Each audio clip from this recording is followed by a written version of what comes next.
안녕하세요. 오늘 저희가 아주 흥미로운 이야기를 나눠볼 텐데요. 바로 우리 몸속에 숨겨진 주의센터, 두 번째 뇌라고 불리는 장에 대한 이야기입니다. 아, 네. 두 번째 뇌라니 뭔가 좀 거창하게 들릴 수도 있겠네요. 그렇죠.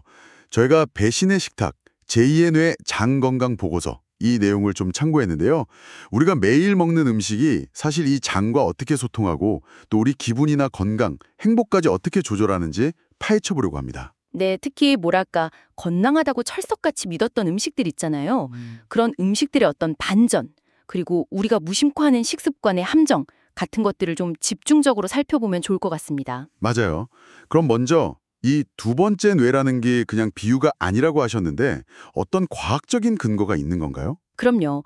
이게 바로 장뇌축이라는 건데요. 아주 중요한 개념입니다.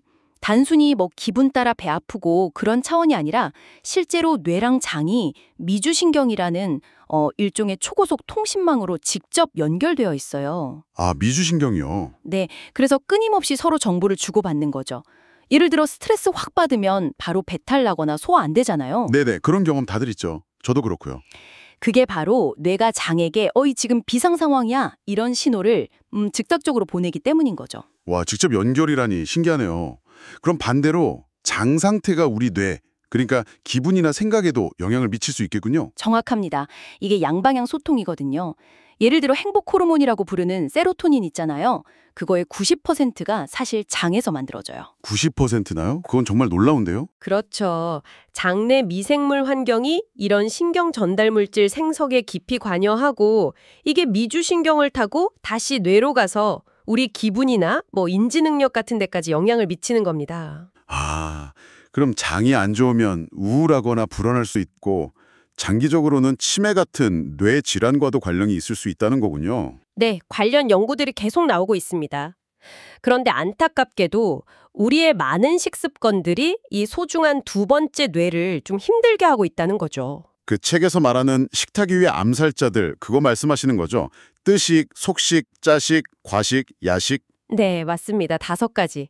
특히 뜨식, 그러니까 65도 이상 뜨거운 음료나 국물 같은 거요. 이게 세계보건기구 WHO에서도 식도암 유발 가능성이 있다고 봤어요. 점막에 바로 손상을 주니까요. 생각만 해도 좀 그런데요. 그리고 속식, 빨리 먹는 거요. 이것도 문제입니다. 충분히 안 씹고 삼키면 침 속에 있는 소화 요소, 아밀라아제 도움이 거의 없잖아요. 게다가 음식물이 잘게 안 부서지니까 위에 엄청 부담이 가고요. 짜식은 뭐 말 안 해도 김치, 찌개, 젓갈. 아, 그리고 요즘 매울 라면들, 불닭볶음면 같은 거요. 나트륨 함량이 엄청나죠? 그렇죠. 이건 진짜 상처에 소금 뿌리는 격이에요. 위 점막을 계속 자극해서 약하게 만드는 거죠. 근데 짠 음식 말고 가공식품도 문제라고. 그 책에서 부대찌개를 독찌개라고 표현한 게 인상 깊었어요. 좀 심한 표현 아닌가 싶기도 한데. 좀 자극적이긴 하죠. 근데 그만큼 경각심을 주려는 의도 같아요.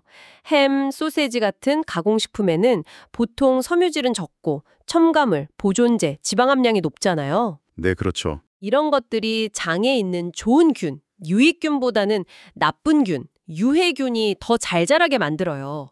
그러면서 장벽 기능도 약해지고 염증 반응도 유발할 수 있고요. 이게 그냥 소화 문제로 끝나는 게 아니라 전신 염증이나 면역 문제로 이어질 수도 있다는 게 중요합니다. 듣고 보니 정말 조심해야겠네요. 근데 더 헷갈리는 건 분명 건강에 좋다고 알고 먹었던 음식들도 배신을 때릴 수 있다는 거였어요. 현미밥 같은 거요?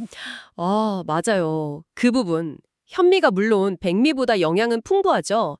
근데 위장이 좀 약하신 분들한테는 이게 오히려 독이 될 수 있어요. 왜 그런 거죠? 현미 껍질에 있는 불용성 식이섬유, 그 셀룰로스라는 성분이 소화가 잘 안 돼요. 그래서 가스가 차거나 배가 아플 수 있고요. 또 피트산이라는 성분은 미네랄 흡수를 방해하거나 아밀라야제 같은 소화 효소 작용을 좀 억제할 수도 있다고 알려져 있고요.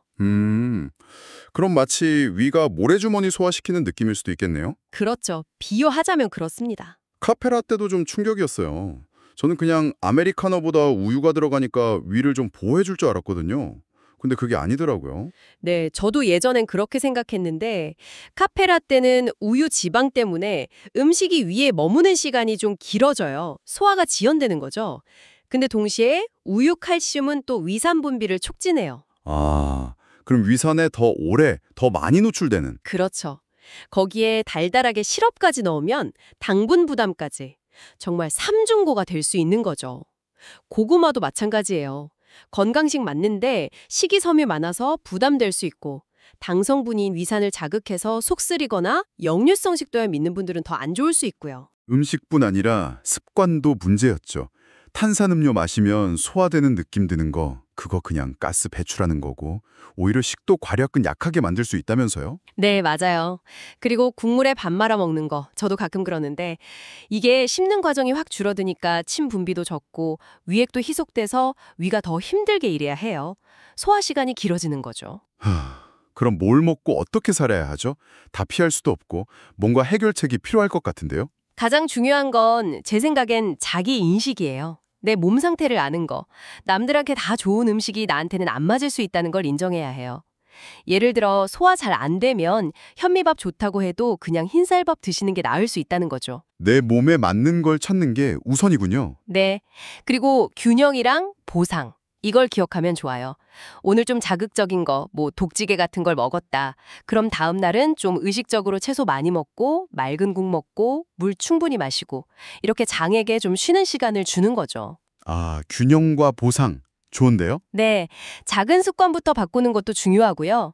탄산음료 대신 물 마시고 국밥 따로 먹고 뜨거운 건 좀 식혀 먹고 이런 작은 변화들이 쌓이는 거죠. 맞아요. 그리고 스트레스 관리. 첫 번째 뇌인 머리가 스트레스 받으면 두 번째 뇌인 장이 바로 반응한다는 거. 이것도 잊으면 안 되겠어요. 몸과 마음이 진짜 하나네요. 정확합니다. 장은 그냥 소화기관이 아니에요. 우리 감정, 면역, 뇌 기능까지 다 관여하는 정말 두 번째 뇌입니다.